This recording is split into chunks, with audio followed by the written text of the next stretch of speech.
Hello, welcome to NerdChat Spotlight. So in today's video, we're going to be going over the Injustice, or the first year of Injustice. So the game comes out tonight from the release of this video, and we want to give you a rundown of how this entire universe started. So if anyone doesn't know, Injustice is a universe where basically everything went really badly for Superman, and in order to stop any more killing, he kind of became a dictator and took over the world.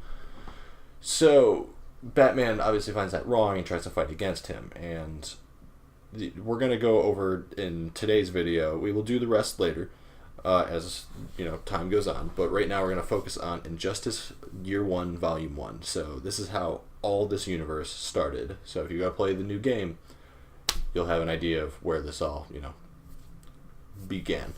Roll the bumper.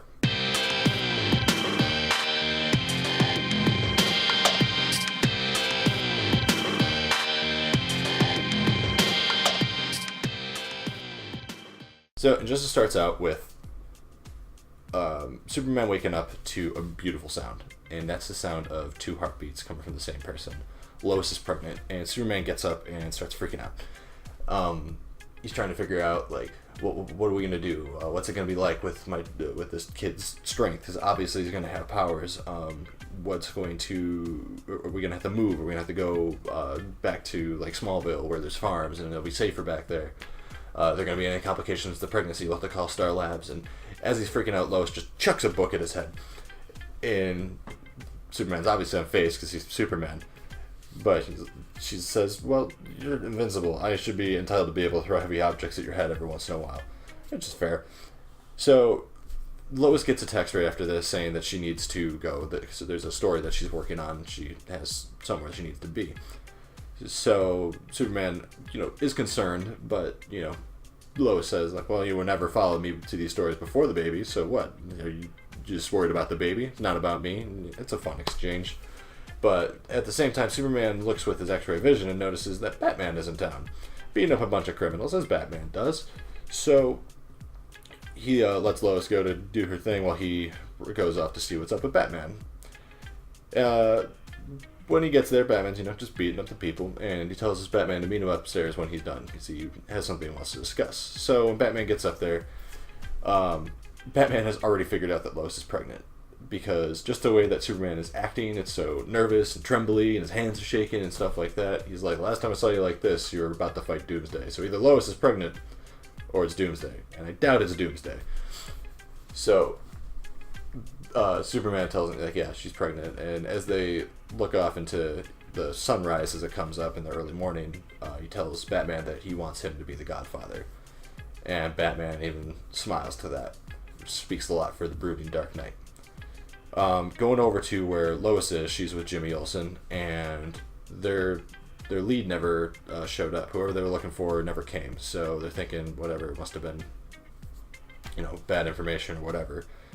And as Jimmy's looking through his camera, a gun barrel gets pointed to it, and the trigger gets pulled and Jimmy's killed instantly. We find out that it was all trap set by the Joker and Harley Quinn to kidnap Lois. So Superman had not heard from Lois or Jimmy, so he went to go check on them, and he finds Jimmy's dead body with the Joker playing card. Batman is over at Star Labs trying to investigate why kryptonite is missing, which they were using to see if there were any beneficial purposes to it. They weren't trying to do anything diabolical against Superman. But Superman flies in immediately and starts begging Batman for his help. Batman immediately calls in the entire League, telling them, they're like, well, why do you need us on a missing persons case? And he explains that this is one of our own and we need all hands on it. Flash is the first to arrive, and Batman has him scour the city. He doesn't find the Joker, but what he does find is the Scarecrow dead by Joker toxin. So after this, the rest of the League starts to assemble. So at this point, they find out that the Joker and Harley are in a submarine underwater, and Superman immediately goes to the location and pulls the sub out and rips it open, trying to find Lois. Instead of finding Lois, what he does find is Doomsday, which, in order to, take care of immediately, he takes Doomsday up into space to try to take him out there. And the rest of the League arrives, but a little too late to figure out exactly what was happening. So what had actually happened was when the Joker killed Scarecrow, he did it to take his fear toxins. mixed with the kryptonite that was also stolen from Star Labs, it managed to actually affect Superman, and Batman figures it out before he can actually warn Superman to stop. And what had actually happened, instead of seeing Doomsday, instead of fighting Doomsday, he had actually hallucinated Lois as Doomsday, took her up into space, killing her and her unborn child. And on top of all of that, there was a timer hooked up to her heart that the Joker had set up, that once her heartbeat stopped, it triggered a nuclear bomb to go off in Metropolis. This obviously devastates Superman. Superman being completely devastated and broken by this event, he just sits in the middle of Ground Zero of Metropolis with Lois and with Lois's body. Meanwhile, Batman is interrogating the Joker, trying to find out why. Why did he target Superman? Why him of all people? This has always been about the two of them. Why bring him into it? And Joker's reasoning was simple. He wanted to win for a change. He always loses to Batman, and he says doing this to Superman in comparison to trying to take down Batman, it was easy. Superman, finally just filled with enough hate and rage, decides to leave Lois's body with Wonder Woman, and he flies off to go kill the Joker. He busts through the wall while they're in the middle of the interrogation and punches Joker clean through the chest, killing him instantly. So Harley was being transferred during this time, and she ended up escaping custody, finding it when she finds out that the Joker is dead. She's quickly recaptured, though, by Green Arrow, who brings her to the Arrow Cave, which Harley thinks is a stupid name, and recommends calling it the Quiver, which Green Arrow says is actually better. But the whole point is that he went and got her to try to keep her safe from Superman. Not because he necessarily wants to save Harley's life, but he wants to stop Superman from doing something else that he'll regret. He's already killed one person. He doesn't want to have that happen again. Superman, in his extremely depressed state, is just sitting in the Fortress of Solitude mourning while he listens to the news. He hears about the situation going on in Bialya, where there's a war going on at the moment. And he takes off to go and try to help with something there. A boy and his mother are running away from an incoming tank shell, and one is just about to hit them. Superman gets in the way, saving the boy. Then he immediately goes to the president and takes him just right from in the middle of all of his security and everything, takes him to the people where he just saved that boy from, rips off his shirt and shows him, not Superman's shirt, rips off the guy's shirt, showing that he's just a man and that he should have done a better job protecting them. It was his job to keep his people safe, and this is not going to happen anymore. Wonder Woman shows up and convinces Clark to not do this here, not do what he's doing right now, right here. But she will call a meeting, a press conference with the United Nations, where Superman can make his address and make his point clear about what changes are going to be made to the world by his enforcement, and what he's going to do to ensure that there are no more innocent lives lost. After Superman's statement, the United States government is not too fond of Superman's new method of, ending wars and just doing whatever he wants. So, in an attempt to stop him and get him back to what he, his old way of just, fighting giant monsters and stopping bank robbers and that kind of life, as opposed to, enforcing martial law upon the world, they have Mirror Master kidnap Superman's parents and leave them trapped in the mirror dimension. And as long as Superman goes back to his old way of doing things and stops interfering with government and military affairs, his parents will remain alive. That doesn't go over too well with Superman, obviously. Wonder Woman rallies most of the other heroes to go and help save the Kents, to which they do. Flash manages to get Mirror Master's belt, gives it to Superman. He's able to go into the mirror dimension and save his parents. And after that, he keeps them safe at the Fortress of Solitude, where no one else can get to them.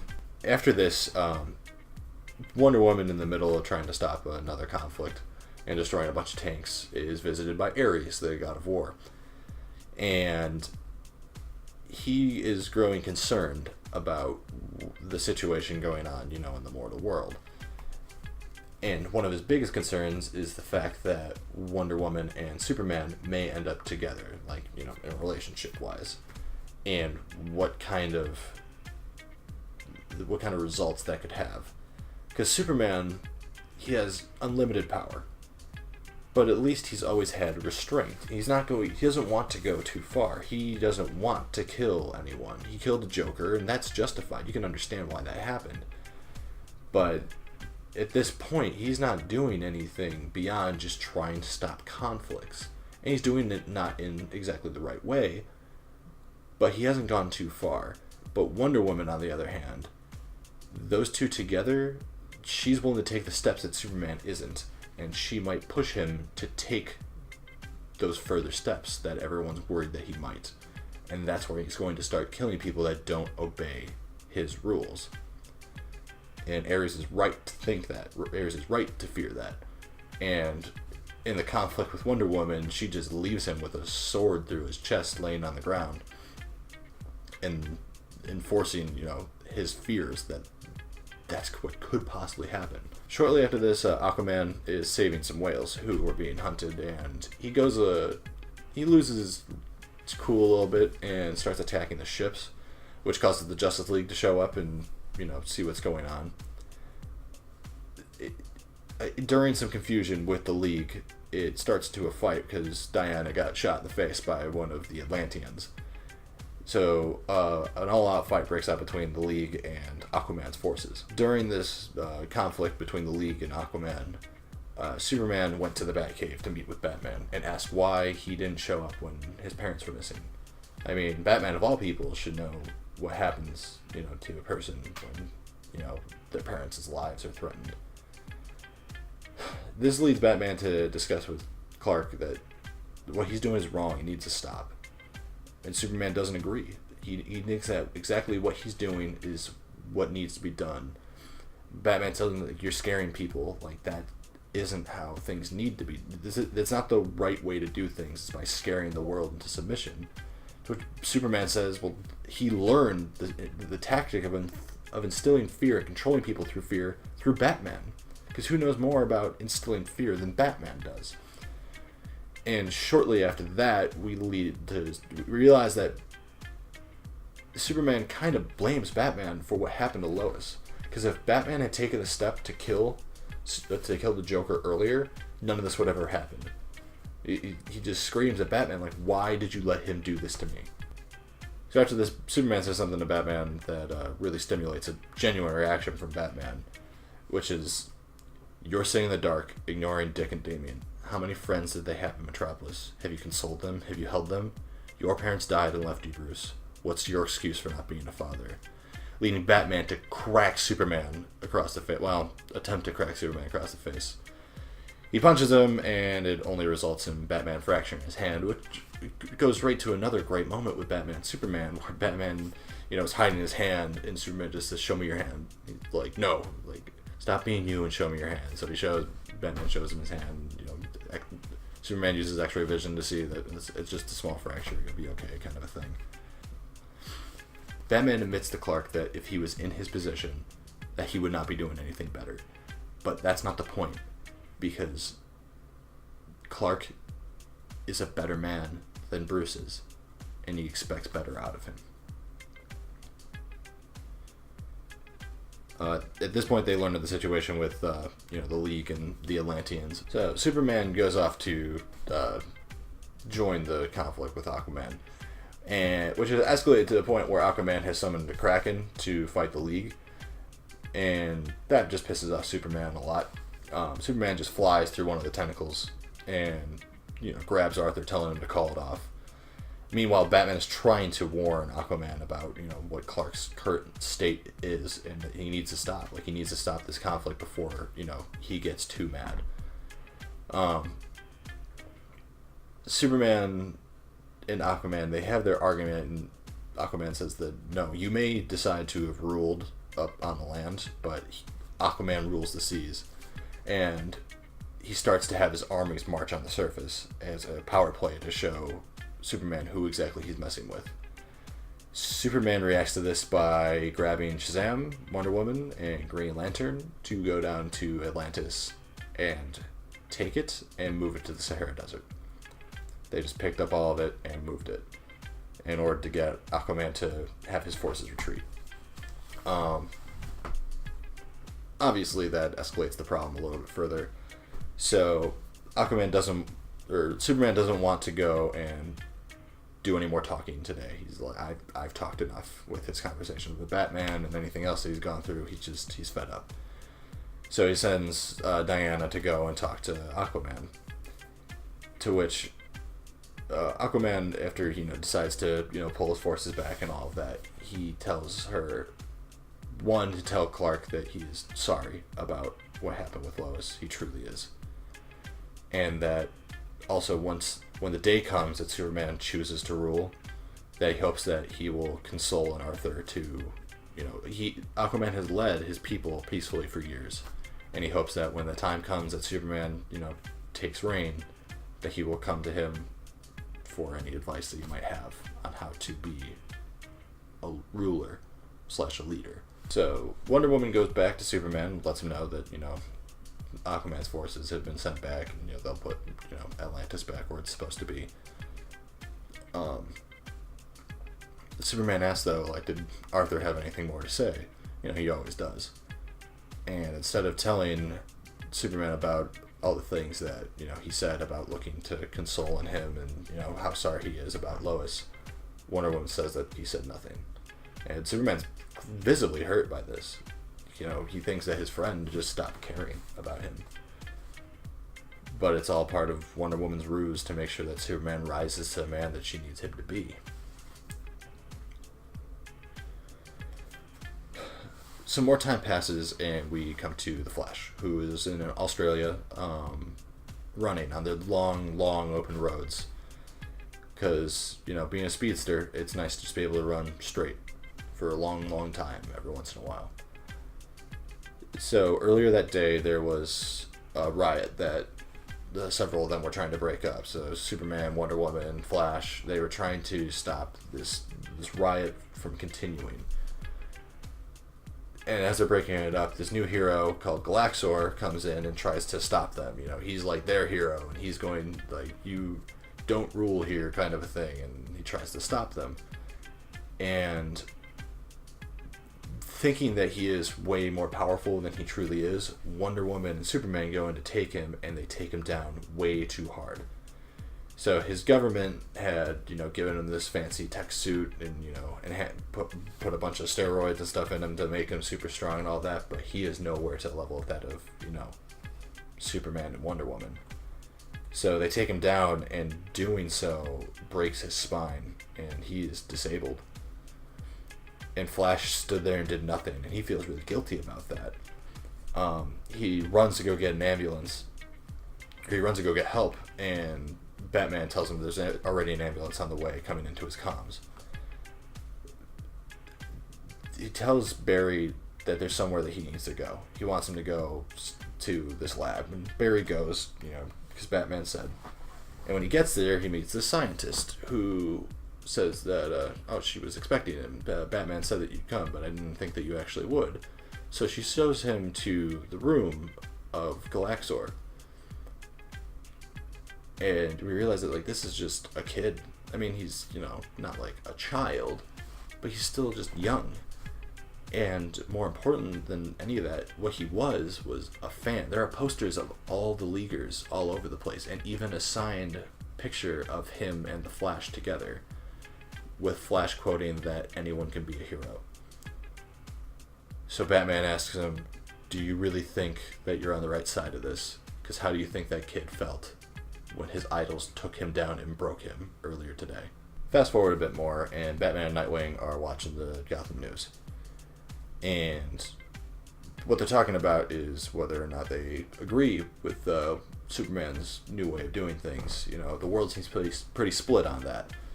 And they are on Channel 2 with two news anchors talking about a world split in two. And Two-Face could not stay away from that. So he shows up and decides that he wants to kill one of the anchors. And he flips a coin to figure out which one it's going to be. Once Two-Face flips the coin, it's melted by Superman's heat vision. This causes Two-Face to kind of lose his mind a bit. Because he needs to know. He needs to know what it was going to be. And Superman doesn't tell him. He just takes him down, crushes the gun, and takes down Two-Face. Doesn't kill him. But the news anchors, they thank Superman for coming and saving them. And while he's on TV, they interview him. They talk about that he killed the Joker, and no one in Gotham seems to be complaining about that. The Joker has been a terror among them for years. But they ask what he's doing, what's his next step, and he tells them that, speaking of the Joker and stuff like this is why he's in Gotham.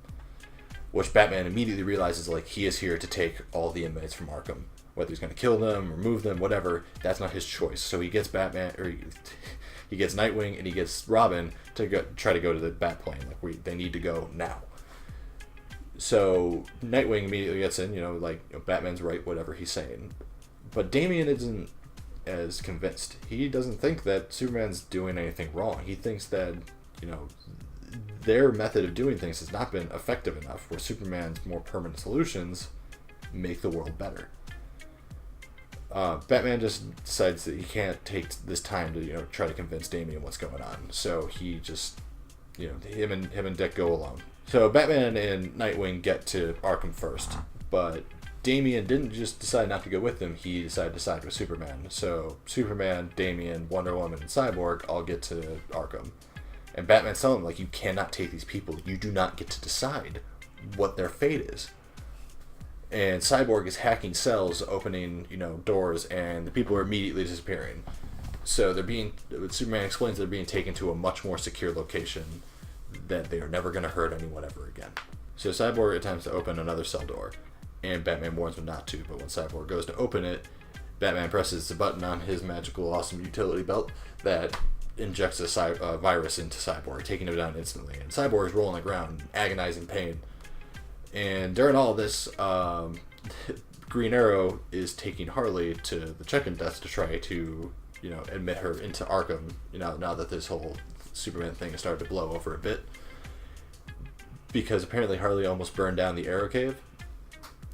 Anyways, Green Arrow and Harley get inside and they realize the situation that's going on. So Green Arrow leaves Harley at the desk while he goes and tries to interfere with whatever's going on. Back downstairs, Dick turns off the device that's hurting Cyborg, and he's like, now, we don't want to look bad in front of the psychopaths. Cyborg also at this point realizes that the virus that he was just attacked with, Batman uploaded into him to have ready the first week that they had met. Which is a little messed up. Even Killer Croc says, that's pretty evil. Harley breaks out of her cuffs, knocks out the guard, and goes over to the computer and manages to release all of the inmates. And that causes chaos, obviously, because there's a lot of them. The most important one, though, is that there's one person being locked up in the basement that now just got released. And that is Solomon Grundy, who busts up through the floor and grabs Damian and drags him down. So Superman, Wonder Woman, they jump down trying to go save him, and Dick goes down there as well. Batman and Green Arrow are stuck up top fighting all of the just recently released inmates. So Batman can't get down to go help his son. Robin being grabbed by the head by Solomon Grundy, Superman just cuts off Grundy's hand. And Dick tells Superman, it's like, he's technically already dead, and also he'll regenerate, so you don't really have to hold back against this guy. So Superman just flies through Grundy's chest. Batman finally gets downstairs and manages to see that Damian's okay, which she's relieved to see. Then he tells Damian and Dick to go back upstairs and try to get all the other inmates back in their cells, and that he will finish off Grundy. They go upstairs, and Batman blows up Grundy's head by doing a front flip over him and putting detonators on each side. And that seemed to take him down pretty well. Upstairs, however, things get a little out of hand with Damian. He starts beating on the Riddler, and he just keeps wailing on him, thinking that they don't deserve the right to even live. All they ever do is get out and they hurt people and ruin people's lives. And Nightwing tries to tell him, Robin doesn't beat people when they're down. And Damian says, you can't tell me what to do. You're not Robin anymore. And Robin throws one of his batons at Dick, which is something that he does all the time. And Dick always catches it. He's never once hit him. But this time Dick's distracted by everything that's going on, and it hits him in the head and knocks him out, causing Nightwing to fall backwards and hit his neck on some debris, breaking his neck and killing Dick.